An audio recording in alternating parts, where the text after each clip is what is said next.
Hi guys అందరికీ. ఈరోజు గ్రద్ద గురించి మాట్లాడుకుందాం.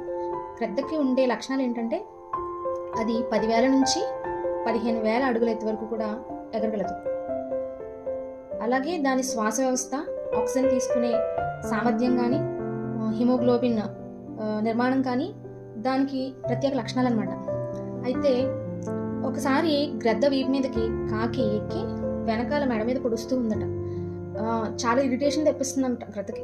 అయినా గ్రద్ద ఏమాత్రం తిరిగి దాని మీద దాడి చేయకుండా మౌనంగా ఎగురుతూనే ఉందట.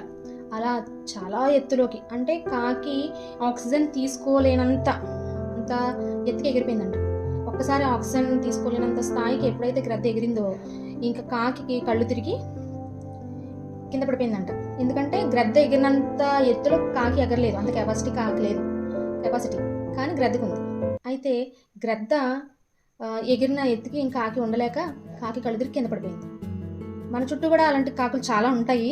మనల్ని క్రిందకి లాగాలని, మనల్ని దాడి చేసి ఏదో చేసేయాలని ఉద్దేశంతో చాలా కాకులు మనల్ని చుట్టుముట్టి ఏదో చేసేయాలి, వాళ్ళని హతమార్చేయాలనే ఉద్దేశంతో చాలా కాకులు మన చుట్టూ ఉంటాయి.